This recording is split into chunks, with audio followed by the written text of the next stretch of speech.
أعوذ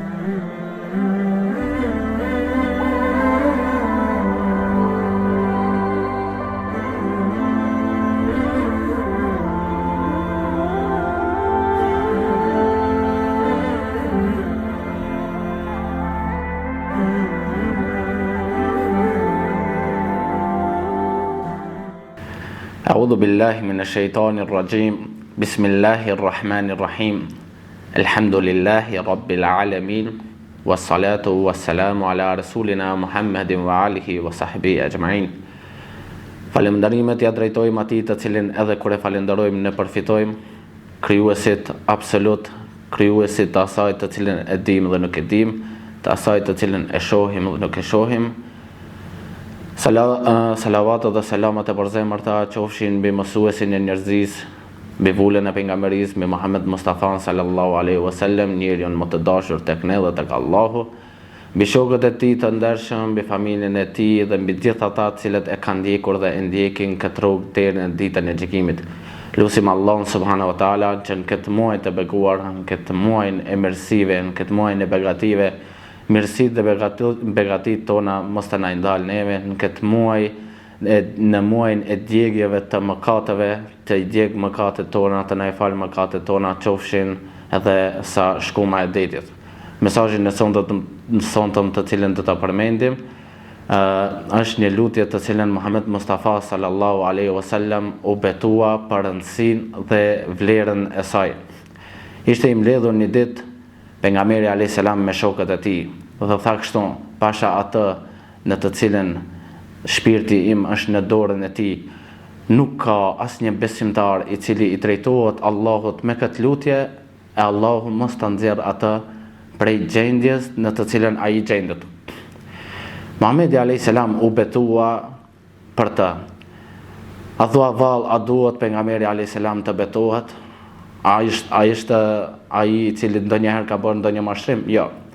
Mirë po u betua el emin, u betua i besueshmi, u betua i sinqerti, u betua për arsye, për shkakun, për rëndësinë dhe vlerën e kësaj lutje madhështore. Mirë po përderisa pejgamberi alayhis salam ishte duke e thënë këtë fjalimin e tij, erdhi një beduin aty dhe ndërpreu fjalimin e pejgamberit alayhis salam dhe ai insistonte me pyetjet e tij të cilët i kishte në lidhje me fen për të mësuar, për të ditë diçka, normal sikur gjithë të cilët dëshirojmë edhe me ditë. U bë një kohë e gjatë, ai kishte pyetje të shumta dhe sahabët filluan të shpërndaheshin në shtëpitë e tyre dhe kështu mbet lutja e paqartë. E cila ishte ajo lutje? Para se të përmendim këtë lutje, madhështinë e kësaj lutje, apo cila ishte ajo lutje, njëherë du të përmend diçka tjetër. A është e thënë se ne Allahu subhanahu wa taala ti drejtohemi vetëm me lutjet të cilat janë të përmendura në Kur'an, ti drejtohemi vetëm me lutjet të cilën Muhammed Mustafa sallallahu alaihi wasallam na ka mësuar? A duhet të lutemi Allahu subhanahu wa taala në mënyrë që fjalia apo formimi i fjalisë të cilën e bëjmë në atë lutje të jetë e thurur mirë, thënë mirë, pra thënë shkurt, që ajo lutje ta ketë presjen në vendin e duhur, pikën në vendin e duhur, shkronjat të theksohen mirë? Ja, lutja, ajo gjëja kryesore e cila për të pranuar një lutje është që burimin ajo lutje ta ketë prej zemrës. Po du ta përmendi një ngjarje të shkurtër. Kishin marrë dy persona rrugën për ta kryer haxhin. Ishin nisur rrugës, mbrin në shkretir dhe i zuri nata.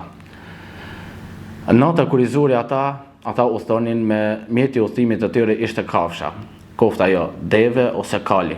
Dhe aty takuan një shtëpi të vogël, të vjetër dhe një njeri i cili ishte shumë i ndershëm dhe besnik, i cili u hapi derën atyre që atë natë të pushojnë tek ai.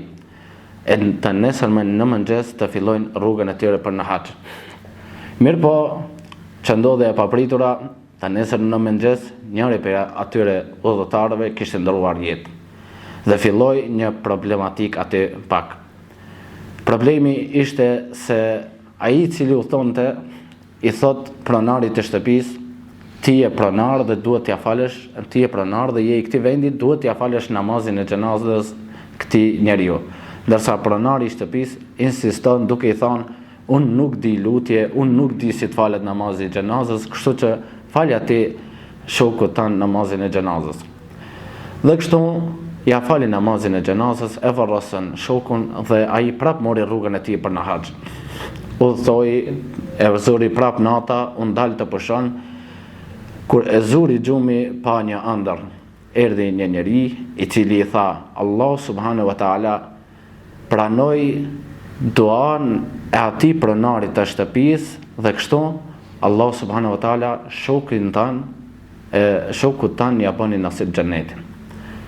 I doli gjumi këtij plot I habitur, shumë I habitur. Ai më tha mua se unë nuk di të lutem, nuk di të bëj dua, ndërsa ky njeri më thot se Allahu pranoi duan e tij që shoku jam të jetë në xhennet. Dhe kështu u kthyi mbrapa për ta pyetur se cila ishte ajo lutje. Kur u kthyi ai njeriu shumë I habitur, mirë po pak edhe I nervozuar ishte. Dhe I thot kështu, ti më the mu dhe insistoje në të se nuk di si të lutesh, ndërsa unë pash në ëndër një njeri I cili më tha Allahu ta ka pranuar duan ti dhe shoku im është në xhennet, shkoku jot. Ai prap ju betua në Allahun duke thënë, është e vërtetë se nuk di si të lutem, është e vërtetë se nuk di të bëj dua. Mirë po thot, ma trego, thot ky njeri, ma trego duan tënde të cilin te e bane. Thot kështu, ju drejtova Allahut duke I thënë, o Allah, unë u tregova bujar me këtë njeri të panjohur, duke ja vendos, duke I marrë në shtëpinë time, të flenë në vendin më të mirë, të pushojnë mirë dhe të nesër më të nisen.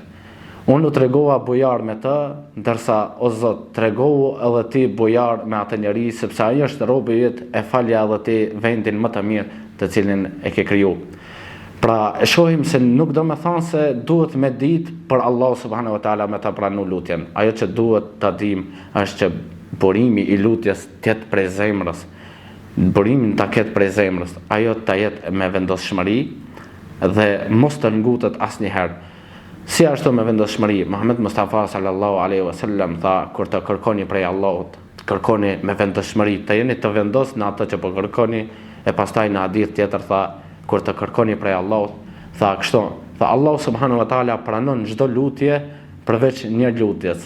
Ajo është lutja apo doja e cila besimtari e nxiton, e shpejton atë lutje. Pyetën sahabët, ja Rasulullah, cila është ajo lutje të cilën e shpejton besimtari, Cila është ajo lutje? Tha pejgamberi alayhis salam, kur dikush lutet te Allahu subhanahu wa taala, kërkon diçka prej tij dhe pastaj thot kështu, Allahu nuk ma pranoi duan mua. A thu vallë kur do të ma pranon? Në atë moment kur thuhet lutja kështu, atëherë Muhamedi alayhis salam tha, kjo dua nuk pranohet. Muhamedi alayhis salam u betua në madhështinë në lutjen të cilën e përmendëm në fillim. Mirë po, pas një periudhe kohore, Muhamedi alayhis salam ndroi jetë. Po ashtu ndroi jetë edhe Abu Bekri në kohën e Omerit radiallahu anhu. Një ditë në xhami, Saad ibn Waqasi niset për me shku në xhami dhe e shef Uthmanin I cili ishte I ulur aty. Dhe e përshëndet me selam, assalamu alaikum ja Uthman. Uthmani nuk I kthen përgjigje. Prap thot, a mos vallë është I dhru me mu dhe shkon direkt te Omeri. Dhe I thot kështu Omerit, thot ka ndodhur një problem I madh, ka ndodhur një gjë e cila nuk ka ndodhur te sahabët e Resulullah sallallahu alaihi wasallam. Thot, unë I dhash selam Uthmanin, ndërsa ai nuk ma kthen selamin mu. Omeri I drejti, Omeri I sinqerti u zgjun kam me një herë për ta rregullu këtë problem, për të pasë çfarë është duke ndodhur. Shkoi te Uthmani dhe filloi ta çorton. Thot, çfarë po ndodh me ti që nuk ja thën selamin vllavit tan? I thot Uthmani, thot ja Omer, thot ulnu pak. Thot ajo kujtohet një ditë kur Muhamedi alayhis salam, kur ishim të mbledhur me Muhamedin alayhis salam dhe tha pasha atë të cilën shpirti im është në dorën e tij, nuk ka asnjë besimtar që I lutet Allahut me këtë lutje, Allah mos ta nxjerr nga gjendja, nga situata e tij që po ndodhet. Tha po më kujtohet, thot, atë kujtohet kur erdhi një beduin dhe filloi me pyetje pejgamberit alayhis salam, pastaj ne u shpërndam në shtëpitë tona dhe unë nuk arrita ta kuptoj cila ishte ajo lutje që pejgamberi alayhis salam u betua për rëndësinë dhe vlerën e saj. Dhe Omeri u ndal për të menduar.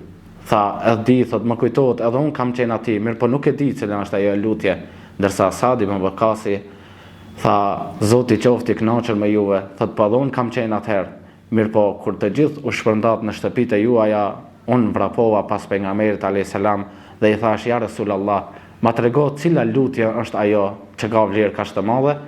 Muhamedi alayhis salam tha, po, ajo është lutja e vëllaut tim Yunusit alayhis salam, i cili thirrri në mesin e rësirës, la ilaha illa anta subhanak inni kuntu min adh-dhalimin.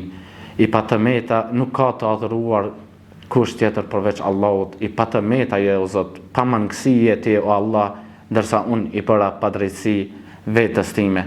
Allahu subhanahu wa taala në Kur'anin e Kerim tha dhe përkujto atë Yunusin kur u largua prej popullit të tij i nervozuar dhe pastaj në mesin e rësirës, në mesin e barkut të balenës, thirri la ilaha illa anta subhanak inni kuntu min adh-dhalimin.